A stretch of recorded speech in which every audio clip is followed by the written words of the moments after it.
होली की आत्मा।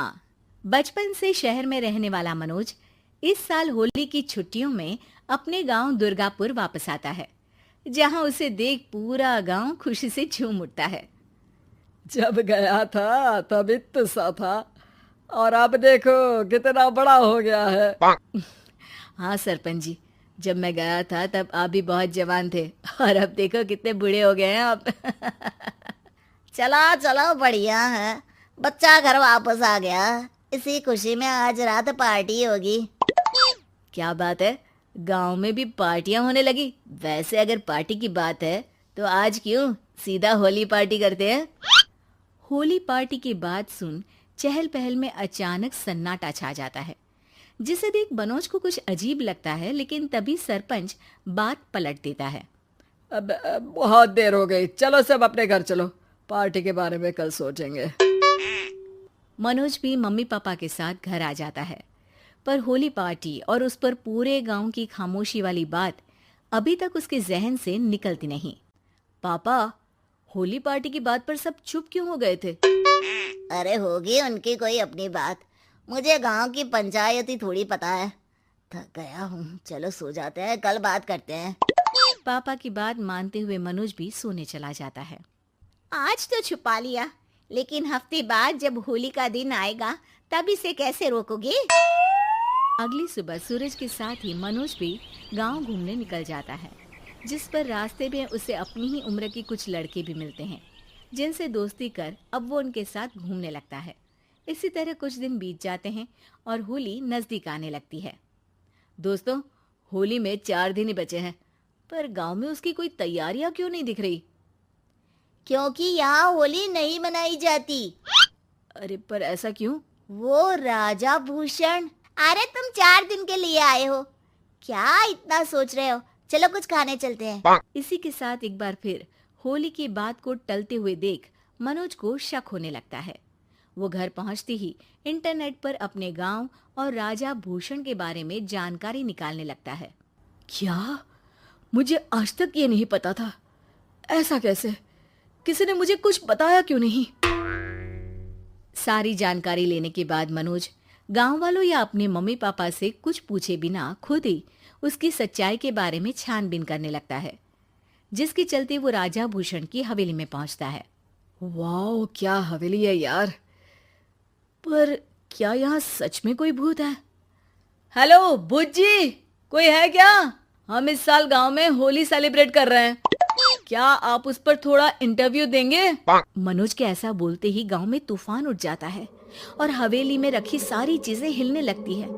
एक अदृश्य शक्ति मनोज को धक्का देकर हवेली से बाहर निकाल दरवाजा बंद कर लेती है। ये सब देख मनोज हैरान रह जाता है। क्या अभी मुझे हवा ने धक्का देकर बाहर निकाल दिया? मेरे होते हुए इस गांव में कभी होली नहीं मन सकती, इसलिए दोबारा ऐसी कोशिश भी मत करना, अंजाम बुरा होगा। आवाज सुन मनोज हैरानी से इधर उधर देखने लगता है, पर उसे कोई दिखाई नहीं देता। वो गांव वापस आ जाता है, जहां तूफान की वजह से सब कुछ तहस महस हो चुका होता है। आखिर ये तूफान आया कैसे? ना ऐसा कोई मौसम था और ना ही हमने होली का त्योहार मनाने की बात की थी।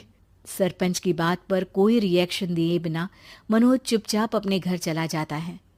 इस तरह देखते ही देखते होली का दिन भी आ जाता है और मनोज रंग लेकर गांव में निकल जाता है, लेकिन गांव पूरी तरह खाली होता है। अरे त्योहार का दिन है, धूमधाम की जगह मातम क्यों मनाया हुआ है? मनोज की आवाज सुन सब अपने घर की खिड़कियां खोल के घर के अंदर से ही उसे वापस जाने के लिए कहने लगते हैं, पर वो किसी की नहीं सुनता। तुझे पहले भी समझाया था, अगर होली खेलने की कोशिश भी की तो अच्छा नहीं होगा। अरे बात मान लो बेटा, तुम्हें सच नहीं पता। मुझे सब पता है। सालों पहले इस राजा ने एक अंधविश्वास फैलाया और आप लोग आज तक उसे मानते आ रहे हो। अरे बेटा, जब तुम पैदा भी नहीं हुए थे उससे भी बहुत पहले से इस गांव पर होली का श्राप है। अगर गांव में होली का त्योहार मनाया जाता है तो प्रलय आना पक्की बात होती है। राजा भूषण इस सब में नहीं मानते थे और त्योहार मनाने लगे, जिसके चलते होली वाले ही दिन पहले उनके बेटे की और फिर उनकी मृत्यु हो गई। तभी से गांव की रक्षा के लिए उनकी आत्मा उस हवेली में रह रही है। सबकी बातें सुन मनोज उलझन में पड़ जाता है।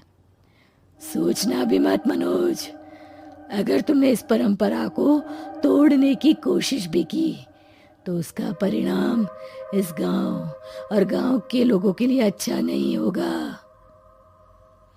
मुझे भी यकीन नहीं हो रहा कि आप लोग एक बेतुकी बात को मानकर सालों से रंगों के त्योहार को मातम की तरह मनाते आ रहे हो।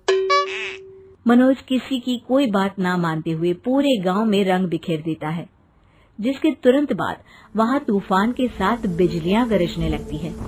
अचानक मौसम में ऐसा बदलाव देख जहां मनोज कंफ्यूजन में आ जाता है, वहीं गांव वाले डर से सहम जाते हैं।